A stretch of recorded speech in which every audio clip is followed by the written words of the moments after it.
Dear students, I welcome you to this second video lesson on the subject of information technology for class 9th. In the first lesson, we have covered introduction to communication, the definition of communication, its parts, and some points that affect communication, the hindrances to the communication.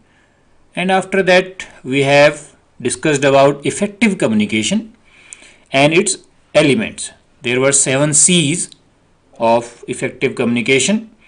I think you are well aware about all those 7 C's.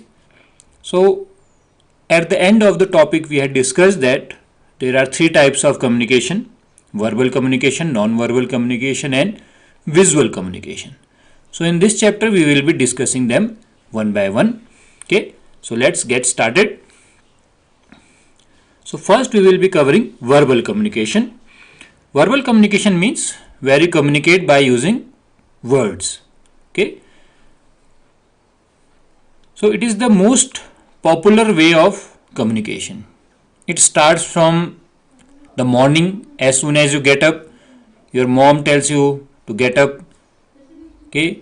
So this is verbal communication. Using those words, you get up and just start preparing for school.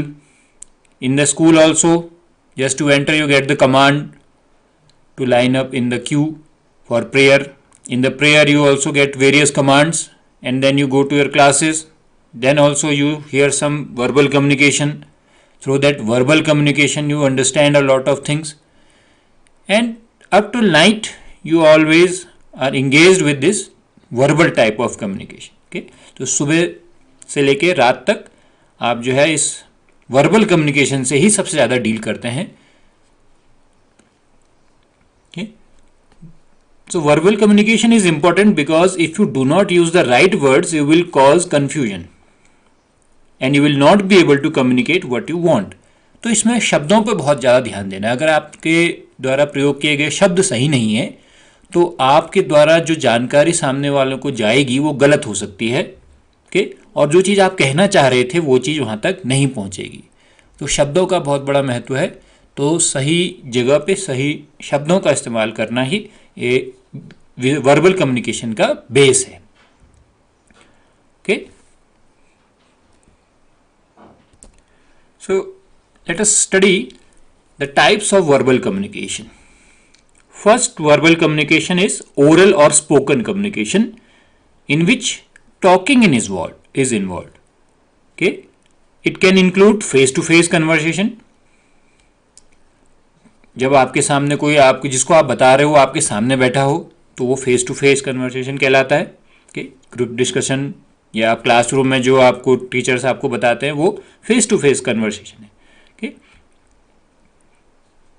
यहाँ पे आप किसी बड़ी जैसे आप सुबह प्रार्थना सभा में खड़े होते हैं वहाँ जो आपको बताई जाती हैं बातें वो भी सब verbal communication face to face conversation में आता है.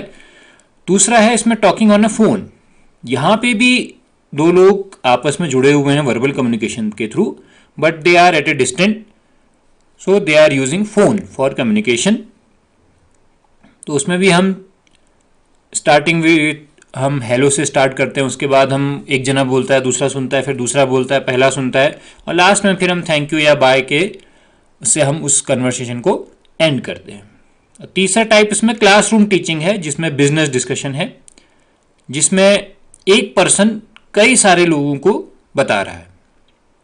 तो फेस टू फेस वाली कम्युनिकेशन में देयर इज 1-to-1 कम्युनिकेशन, एक सुनने वाला हो और एक बोलने वाला.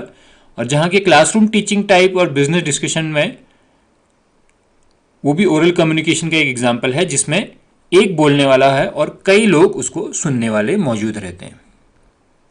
दूसरा है रिटन कम्युनिकेशन. कई बार आपको ये रिटन कम्युनिकेशन टाइप्स की एक अलग कैटेगरी के तौर पे भी दिखाया जाएगा. तो उसमें कंफ्यूज होने की जरूरत नहीं है. So written communication which involves written और टाइप्ड वर्ड्स. होते तो इसमें भी वर्ड्स हैं बट वो या तो लिखे हुए होते हैं या आपने किसी माध्यम के थ्रू उनको टाइप करके भेजा होता है. So example, writing letters, notes and emails. Email भेज रहे हैं आप किसी को पत्र आप भेजते हैं. सो वो एग्जाम्पल है. SMS that we send through any service, It can be WhatsApp, it can be just single messaging service that we use. Okay, so they can be sent through a phone to a person or a group. So SMS. Okay, the full form of SMS is short messaging service. Next is using email to share news, thoughts, documents and files. That is also a written communication.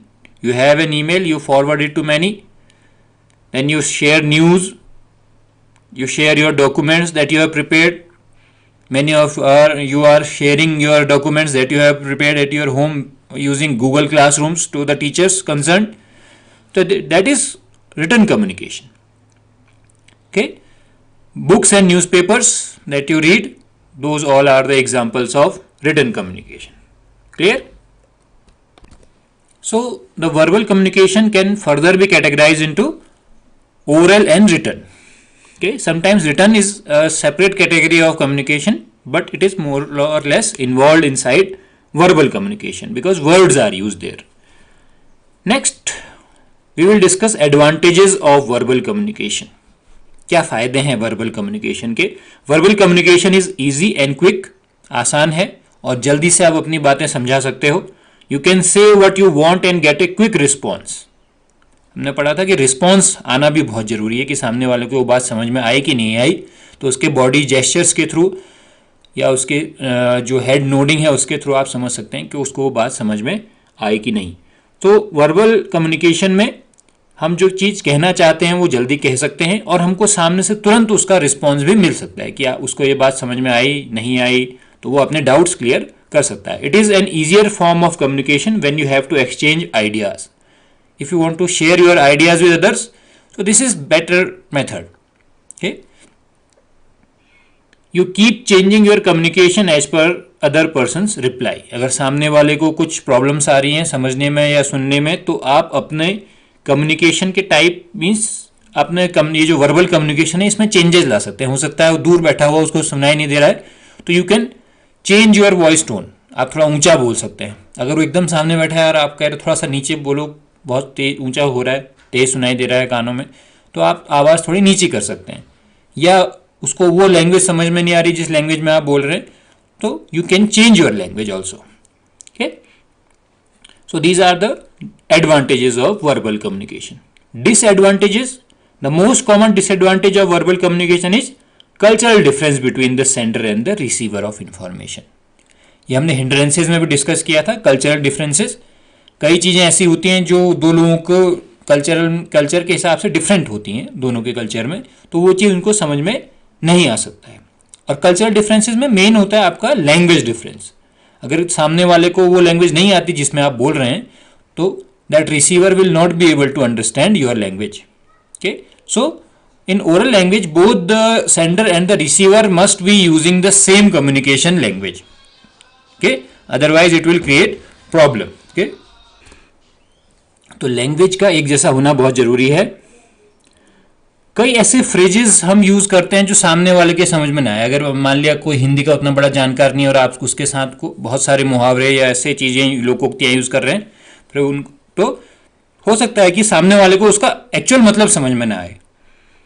ठीक है, तो ये सब चीजें इसमें हो सकती हैं. और एक्सेंट आपका बोलने का, अगर आप इंग्लिश बोल रहे हैं तो हो सकता है सामने वाले को इंग्लिश आती है लेकिन उसका एक्सेंट अलग है. अगर आपने देखा होगा जो इंग्लैंड में जो इंग्लिश बोली जाती है, अमेरिका में जो इंग्लिश बोली जाती है, ऑस्ट्रेलिया न्यूजीलैंड में जो इंग्लिश बोली जाती है इंग्लिश, वर्ड्स वही हैं, बट उनके बोलने का जो तरीका है, उच्चारण का जो तरीका है वो अलग रहता है. That is called accent. तो अगर एक्सेंट डिफरेंस है तब भी सामने वाले को आपकी बात समझने में दिक्कत आ सकती है. Since the verbal communication depends on words, sometimes the meanings become confusing and difficult to understand if the right words are not used. ये हम पहले भी डिस्कस कर चुके हैं. Verbal communication whole soul depends on the words used. So if you are not using the correct words, the right words, so it can destroy the idea of communication. जो आप कहना चाह रहे हैं उसका कुछ और ही मतलब निकाला जा सकता है. Okay, so these are the disadvantages of verbal communication. I think it is clear to you. Now we come to public speaking, because verbal communication के एक टाइप में public speaking भी आती है कि आप जब बोलेंगे जैसे आप अपनी प्रार्थना सभा में कई बार स्पेशल आइटम प्रेजेंट करते हैं, प्रेयर प्रेजेंट करते हैं, थॉट, न्यूज़, कई चीज़ें प्रेजेंट करते हैं. That comes as a part of public speaking when you speak in front of public. So speaking in front of a large group makes most people nervous. आपने देखा होगा कि जब आपने पहली बार बोला होगा या अभी भी जब आप बोलते होंगे तो आपको डर लगता होगा, आपके हाथ पांव कांपते होंगे, गला सूख जाना, ये सब उसकी निशानियां हैं. Okay, so when you speak in front of a large group और public you feel nervous. Okay, so there are 3 P's, okay, that can be used to get over the fear. Okay, what are these 3 P's? Prepare, practice, perform. Please speak with me. Prepare, practice, perform. Okay, so prepare means first you have to prepare what you want to say, then you practice that, and then you perform. Okay, so this method is used to get over your fears and become a confident and effective speaker. कई बच्चे होते हैं जो आपको लगता होगा हाँ कितना अच्छा बोला, लेकिन वो जब ऐसे ही नहीं हो, वो फर्स्ट टाइम जब बोला होगा उनको भी डर लगा होगा, लेकिन as they kept that thing in their practice, they keep on coming on to the stage and then they use this public speaking, the P's, 3 P's of public speaking, and now they are good speakers. अब जब वो आते हैं तो उनको कुछ भी डर नहीं लगता है, वो आराम से किसी भी टॉपिक पे आपके साथ डिस्कशन कर सकते हैं. सो let us focus on these 3 P's. First is prepare. So first you will have a topic. आपको एक टॉपिक दिया जाता है कि आपको किस टॉपिक पे बोलना है. ठीक है, so think about your topic. पहले आप उसके बारे में सोचिए. Think about what your listeners need to know about the topic. ये सोचिए कि जो जिसके सामने आप बोलने जा रहे हैं वो उसको आपने क्या क्या चीजें बतानी है, क्या वो चीज उनके काम की है. तो जो चीज उनके काम की हो केवल वही उनको बतानी चाहिए और उससे आगे का उनको एडवांस बताने की जरूरत नहीं है. Think about the best way to make your listeners understand your topic. आप जो बता रहे हैं तो सामने वाले को वो बात कैसे समझ में आएगी, किस तरीके से समझ में आएगी, वो तरीका भी आपको चुनना पड़ेगा. ठीक, हो सकता है उसको बात केवल कहने से समझ में आ जाए, हो सकता है उसको बात को आपको किसी नाटक के द्वारा उसको समझाना पड़े या उसको किसी सॉन्ग में कन्वर्ट करके समझाना पड़े, कोई एग्जाम्पल दे के समझाना पड़े, किसी मूवी का रेफरेंस दे के उसमें जो स्टोरी डिस्कस की गई उसके थ्रू समझाना पड़े. So there are different ways. So you have to decide कि आप किस तरीके से उस गैदरिंग को समझाएंगे वो टॉपिक. And then write what you plan to say. Point wise आप नोट कर सकते हैं कि पहले मैं ये पॉइंट बताऊंगा, फिर ये बताएंगे, फिर ये कुछ ये वाला पॉइंट. तो point wise you can note so that you do not miss anything while you are speaking. Okay, so first you have to prepare, then you have to practice. Practice means जो points आपने लिख लिए, जो चीज आपने decide कर ली कि मुझे इस टॉपिक पे बोलना है, इस तरीके से बोलना है, ये पॉइंट मुझे कवर करने हैं. ओके, और आपने पॉइंट नोट कर लिए. So now you will practice those points will be practiced by you again and again. Practice by yourself first. Talk in front of a mirror, talk in front of your family, then friends, and ask them what they think. पहले सबसे ये तो best method मानी जाती है कि पहले mirror के सामने बोलना चाहिए, क्योंकि मिरर आपकी कभी हंसी नहीं उड़ाएगा क्योंकि आप उसके सामने खड़े हो. So it will get you the proper reflection of your saying कि आप क्या कह रहे हैं उसका आप सामने उसको देख सकते हैं. That's why talking in front of a mirror is supposed to be the best method for practice. उसके बाद जब आपको थोड़ा सा कॉन्फिडेंस आ जाए, अपने फैमिली मेंबर्स के साथ आप उस पॉइंट को डिस्कस कर सकते हैं, अपने फ्रेंड्स के साथ उनको डिस्कस कर सकते हैं जो आपको पॉजिटिव फीडबैक दें. ऐसे नहीं जो बुराई करें, ऐसे फ्रेंड्स के साथ नहीं. ऐसे फ्रेंड्स जो आपको बताएं कि हाँ ये बहुत अच्छा हो रहा है, उसमें आप ये सुधार कर सकते हैं, और उनसे फिर फीडबैक लें अपने पेरेंट्स से भी और अपने फ्रेंड्स से भी कि इसमें मुझे और क्या चीज़ ऐड करनी चाहिए, या चीज़ क्या जो मैं तुम्हें समझा रहा हूँ तुम्हें समझ में आया या नहीं आया. तो अगर वो कहते नहीं आया तो फिर तुम्हें दूसरी तरीके का कोई दूसरी मेथड अपनानी चाहिए. So this is the way you practice.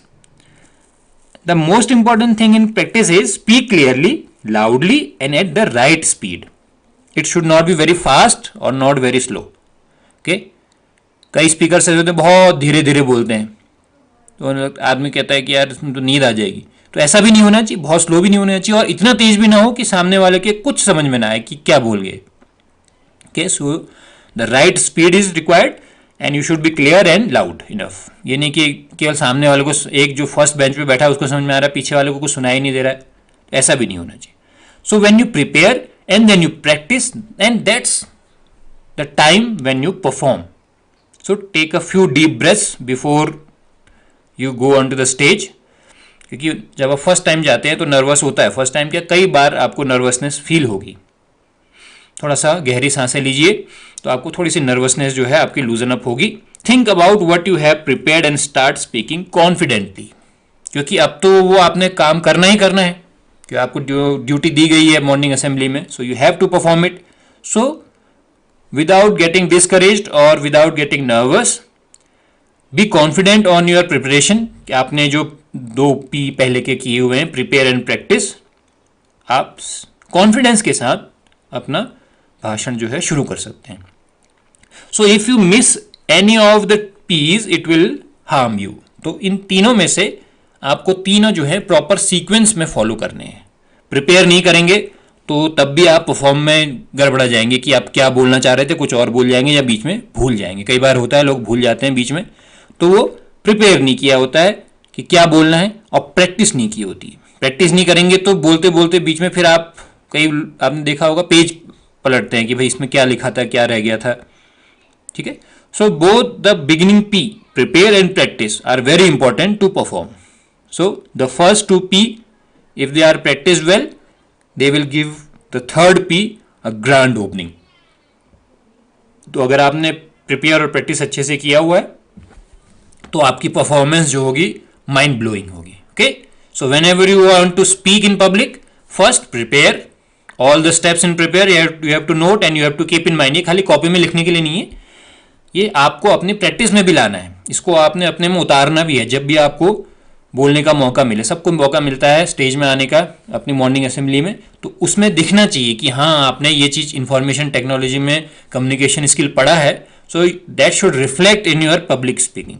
So first prepare, then practice and then perform. ये हर जगह होता है। आप प्रिपेयर करते हैं अपने घर में साल भर, स्कूल में प्रिपेयर करते हैं, फिर आपको टीचर्स टेस्ट देते हैं कई, then you that is your practice. घर में भी आप प्रैक्टिस करते हैं and at the end when you give the final exam you have to perform.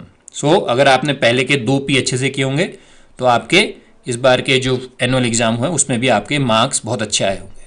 So अगर ऐसा नहीं है, that means you are lacking in the first और सेकंड P। या तो आपकी प्रिपरेशन अच्छी नहीं है या आपकी प्रैक्टिस अच्छी नहीं है, तभी आपकी परफॉर्मेंस जो है अच्छी नहीं हो रही है। Okay, now we come to the second category of communication, that is non verbal communication. यहां पे आप बोलेंगे नहीं कुछ, आप एक्शंस के थ्रू और कई चीजें हैं जिनके थ्रू आप अपनी बात को कहने का प्रयास करेंगे। आपने न्यूज में सुना होगा कि एक स्पेशल टाइप की न्यूज आती है, that is for deaf and डम, जहां पे वो कुछ नहीं बोलते हैं, वो केवल हाथों के जेस्चर्स के थ्रू ही आपको समझा देते हैं। जो लोग उसको समझ सकते हैं वो समझ जाते हैं कि हाँ ये न्यूज़ जो है ये कम्युनिकेट करने की कोशिश की जा रही है। वो अगर आपने न्यूज़ देखी होगी, दूरदर्शन पे आती है संडे के दिन, तो उसमें एक साइड में जो होती है, जो न्यूज़ रीडर होता है वो बोलने वाला न्यूज़ रीडर होता है, और एक साइड उसमें जो होता है जो हाथ के इशारों से न्यूज़ समझाता है। तो वहाँ वो दोनों साइड वर्बल कम्युनिकेशन, एक साइड वर्बल कम्युनिकेशन यूज़ हो रहा है, एक side non verbal communication use हो रहा है, और बताई वही चीज जा रही है लेकिन दोनों के तरीके अलग अलग हैं। समझ गए? So the same idea can be transmitted through verbal communication as well as non verbal communication, इसलिए दोनों इंपॉर्टेंट है। Okay, so in non verbal communication the message we send to others is without using any words. Okay, so let us see this figure that contains all the types that are involved in non-verbal communication. First, expression. आप smileys use करते हैं messages में, और आपके चेहरे में भी जो कई स्माइलीज आती हैं, चेहरे के भाव से भी पता जाता है, क्योंकि चेहरा जो होता है आपका आईना होता है कहते हैं, तो उसमें आप अगर आपका चेहरा खिला हुआ है तो लग जाएगा कि हाँ आप अच्छे मूड में, आप कुछ आपका अंदर से आप अच्छी फील कर रहे हैं। पोस्चर से आप बता सकते हैं आपने माइम एक्ट देखे होंगे, तो माइम में क्या होता है, हर मुंह से तो कोई बोलता नहीं है, केवल पोस्चर्स के थ्रू पता लगाते हैं। सिर में हाथ रखा है, इसका मतलब आप परेशान हैं। आप चेहरे पे अगर आपने दोनों हाथ ऐसे खोल के रख दिए, इसका मतलब आप बहुत प्रसन्न हैं। ठीक है, आप किसी दरवाजे पर हवा में ऐसे आप अंगूठे से या अपनी इंडेक्स फिंगर से नॉक कर रहे हैं, तो इसका मतलब आप किसी दरवाजे के अंदर जाए। तो ये सारी चीजें आपको उस पोस्चर्स जो है माइम एक्ट में मिल जाते हैं। वैसे जेस्चर्स, पोस्चर्स क्या होता है, आपकी बॉडी की जो पोजिशनिंग होती है उसके थ्रू अगर आप मैसेज दे रहे हैं, दैट इज कॉल्ड पोस्चर। और बाकी अपने हाथ के अंगूठा ऊपर करना, अंगूठा नीचे करना, विक्ट्री के लिए दो साइन इकट्ठे वो दिखाना, दैट इज जेस्चर्स हाथों के। फिर टच, आप किसी को टच करके बता देते हैं कि हाँ आप उनके साथ हैं, इस उसमें हाँ हाथ मिला रहे हैं, अच्छे से हाथ मिलाया, फर्म ग्रिप से मिलाया, तो समझ जाएगा कि हाँ आप उनको जो है उसके साथ हैं। फिर स्पेसिंग, अगर आप किसी से दूर दूर कट के खड़े हो रहे हैं तो समझ जाएगा कि या तो ये मेरे से नाराज है किसी बात से। ठीक है, आप किसी एकदम गले में हाथ डाल के चल रहे हैं, इसका मतलब आपकी अच्छी दोस्ती है। देन आई कॉन्टेक्ट, आप उसके सामने आंखों में आंखें डाल के बात कर रहे हैं। ठीक है, सो उससे भी आपका वो पता चल जाता है कि हाँ आप कॉन्फिडेंट हैं। Next we have para language. Para language means use of our voice tone and pitch to communicate. अपने हम वॉइस की जो पिच है उसकी तेज, थोड़ा ऊंचा कभी नीचा बोल के हम अपनी कम्युनिकेशन में डिफरेंस लाके, वॉइस की पिच में और उसकी टोन में डिफरेंस लाके भी हम कम्युनिकेट कर सकते हैं। तो this is para language. So we send signals and messages to others through expressions, gestures, body postures. Okay. So we will also learn to use the correct body language like gestures, eye contact and handshakes. Okay. So this diagram says all about that non-verbal communication. Okay. So I think the diagram is very clear to you. Now importance of non-verbal communication. So in our daily life, we use a lot of non-verbal communication using our body movements like face, arms and their movements, and voice control, voice tone and pause. Okay. The maximum communication is non-verbal. We communicate using words, tone of voice and body language that is shown in the figure. So you can see the use of expression, movements, pictures, that is non-verbal and visual, is very much higher. It is more than 50%. Then voice control, that is there also, and using words is also there. Its percentage is very less. Okay. So expression, our eye movements, our hand movements, our body posture and gestures are very much important to communicate what we want to say. So types of non-verbal communication: hand movement, gestures and body language.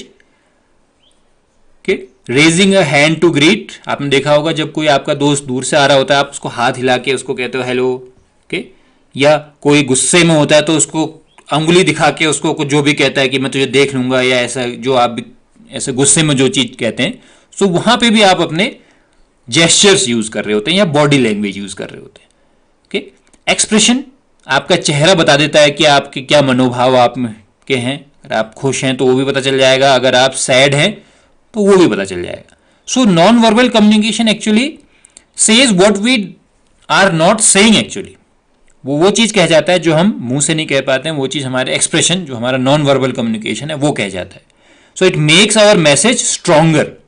So using the right gestures while speaking makes our message more effective. आपने देखा होगा जो नेता होते हैं वो हाथ हिला हिला के अलग अलग तरीके से बोलते हैं, तो अगर वो हाथ नीचे करके ऐसे बिल्कुल सावधान की मुद्रा में बोलेंगे तो आपको उनका भाषण उतना अच्छा नहीं लगेगा। ठीक है, तो उनके हाथ हिलाने से, उनके जेस्चर्स, पोस्चर्स की वजह से उनका भाषण जो है और इफेक्टिव हो जाता है। So knowing non verbal communication helps us understand our audience's reaction and adjust our behaviour और कम्युनिकेशन अकॉर्डिंगली। जैसे अगर आपको टीचर क्लास में पढ़ा रहा है और आपके चेहरे पे एकदम से झुर्रियां पड़ी हुई हैं, 12 बजे हुए हैं, तो उसको पता चल जाएगा कि आपकी समझ में कुछ नहीं आ रहा है। तो हो सकता है वो बीच में कुछ आपको एक इंटरेस्टिंग कहानी सुना दे, या एकदम से कोई वीडियो चला के आपका ध्यान आकर्षित करे। तो क्या होगा, तो नॉन वर्बल कम्युनिकेशन, आपने कुछ कहा नहीं, आप तो ये कह रहे हो कि आपको प्रेजेंस से ऐसा लग रहा है कि हाँ आप वहाँ क्लास में बैठे हो, बट आपका चेहरा बता रहा है कि वो चीज़ आपको समझ में नहीं आ रही. So understanding your non verbal communication, the teacher may change its type of teaching. He can involve dialogue, question answer शुरू कर सकते हैं, चलो बताओ आप क्या क्या क्या सीखा हमने, या he can start using a video lesson और a story about that topic, so that your attraction or attention towards the topic that is increased. Okay, so this non-verbal communication is very much required, बोलने वाले के लिए भी और सामने जो समझ रहा है उसके लिए भी.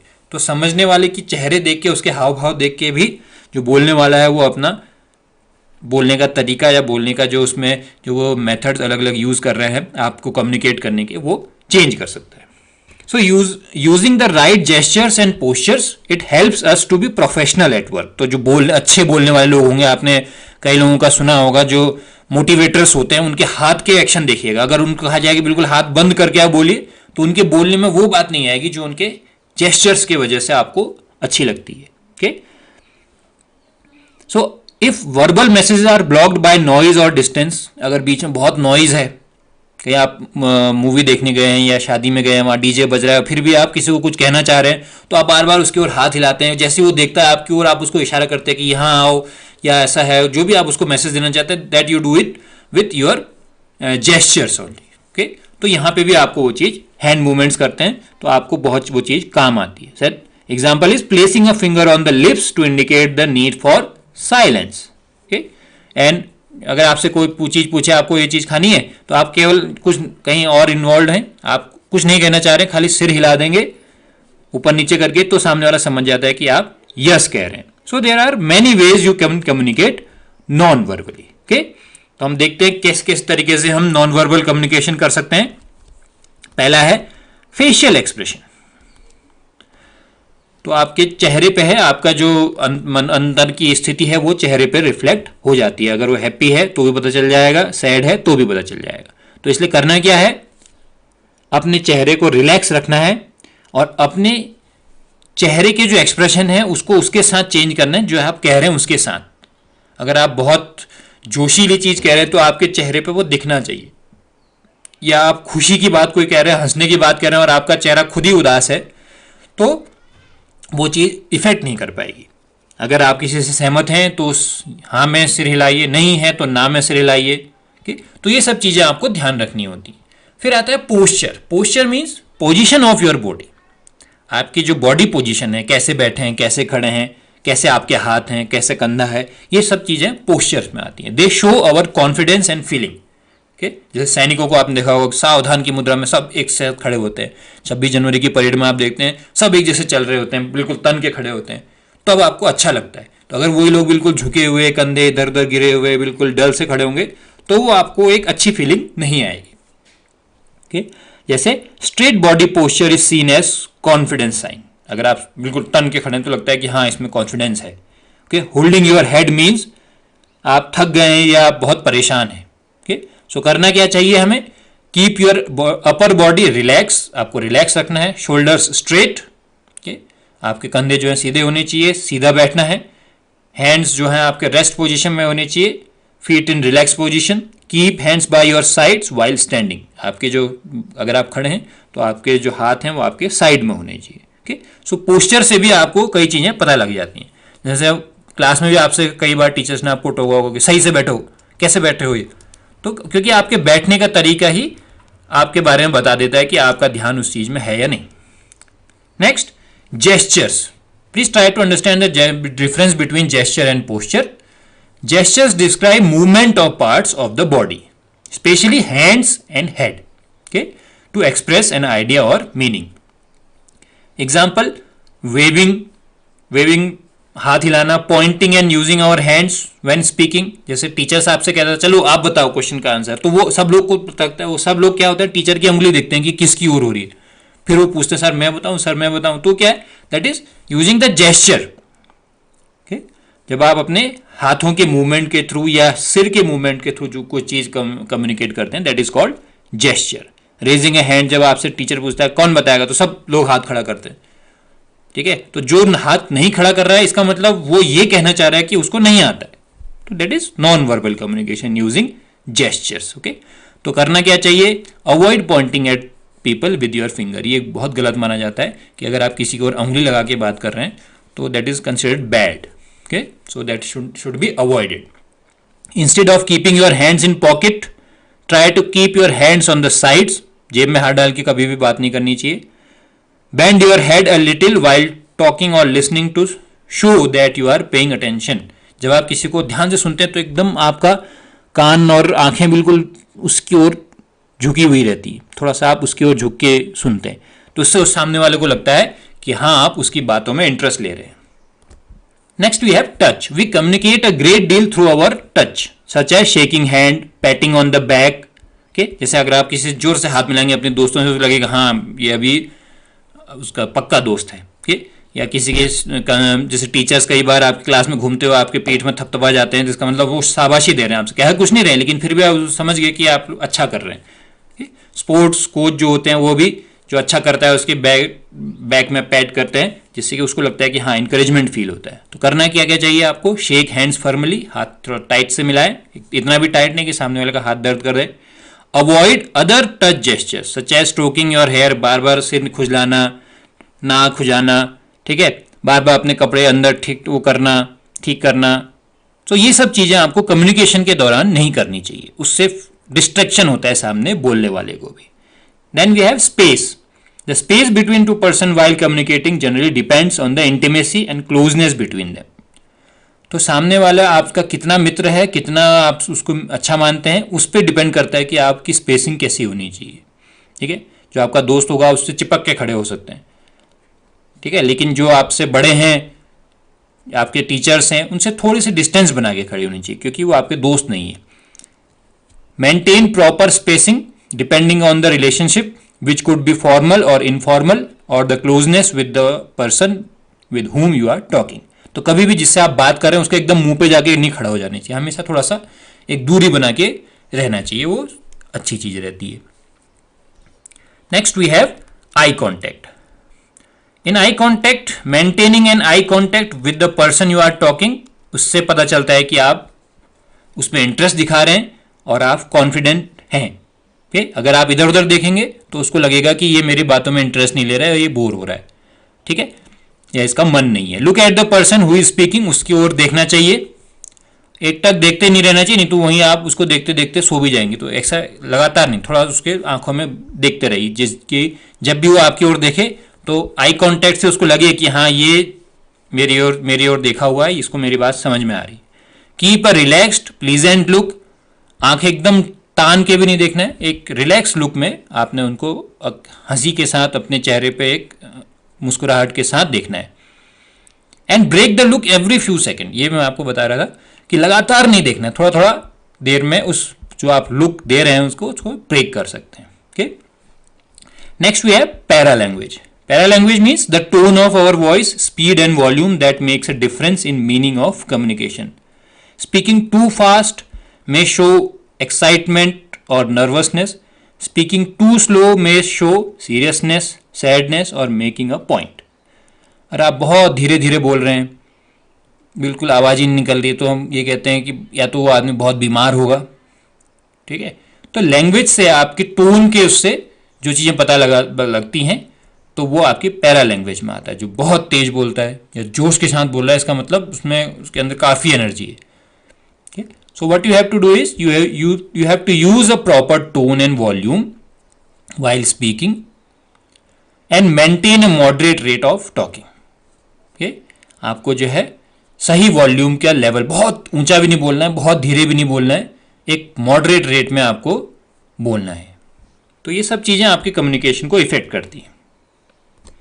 Now we have the last category of communication, that is visual communication, which involves sending and understanding message only through images or pictures. The main advantage of this type of communication is that you do not need to know any particular language for understanding. अगर आप किसी चित्र के through माध्यम से आप बातचीत करना चाह रहे हैं तो आपको किसी लैंग्वेज की आवश्यकता नहीं है। अगर दो व्यक्ति जिनको एक दूसरे की लैंग्वेज नहीं आती वो भी आपस में पोस्टर्स के थ्रू या फोटोज के थ्रू, पिक्चर्स के थ्रू, इमेजेस के थ्रू आपस में बातचीत कर सकते हैं या एक दूसरे को अपना आइडिया जो है वो कन्वे कर सकते हैं. It is very simple and easy to understand and remain same across different places. जैसे कुछ एग्जांपल हम देख रहे हैं. ट्रैफिक सिग्नल,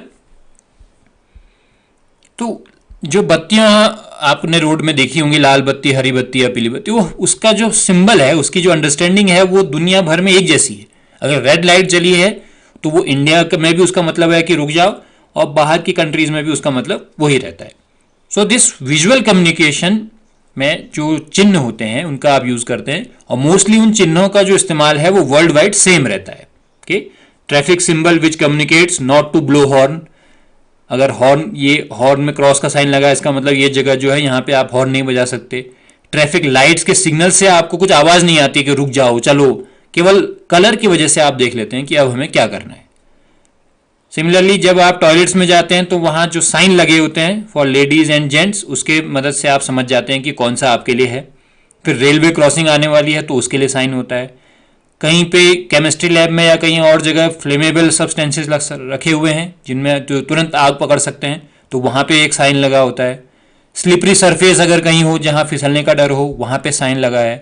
या आपने कई जगह देखा होगा खतरे का निशान बना होता है. तो खतरे का निशान क्या है? 2 हड्डी और बीच में एक खोपड़ी. तो वो चीज़ जो है आपने एक बार आपको बता दी गई कि कहीं पे भी ये निशान मिले तो समझ लेना है कि खतरा है. ओके, तो वो निशान आपके समझ में आ गया. तो अब आप कहीं किसी भी कंट्री में जाएं, अगर वैसा निशान आपको कहीं मिलता है तो आप समझ जाएंगे कि यहाँ पे खतरा है जाने में. चाहे आप उस वहाँ की लैंग्वेज नहीं समझ सकते हैं, फिर भी आपको वो मैसेज कन्वे हो जाएगा. अगर आप कोई भी वीडियो या ऑडियो फाइल प्ले कर रहे हैं, उसमें अगर ये सिंबल आता है तो आप समझ जाते हैं कि ये पॉज का सिंबल है. और प्ले का भी एक सिंबल जो यूनिवर्सल यूज होता है हर जगह, जितने भी आपने मीडिया प्लेयर यूज किए होंगे सब में वही सिंबल यूज होता है. आप कहीं पब्लिक प्लेस में जाते हैं, वहां नो स्मोकिंग का बोर्ड लगा होता है, तो हो सकता है वो नो स्मोकिंग, मान लें आप चाइना में गए, वहां पे नो स्मोकिंग का बोर्ड लगा है, तो नो स्मोकिंग वहां चाइनीज में लिखा होगा, लेकिन उसके ऊपर जो सिंबल बना होगा उससे आपको समझ में आ जाएगा कि ये इसका मतलब है कि यहाँ पे स्मोकिंग करने वाला एरिया नहीं है. ओके, तो यहाँ पे लैंग्वेज उतनी इंपॉर्टेंट नहीं होती, क्योंकि केवल साइंस के माध्यम से आप दूसरे को समझा सकते हैं कि आप क्या कहना चाह रहे हैं. Clear? So this brings us to the end of our lesson.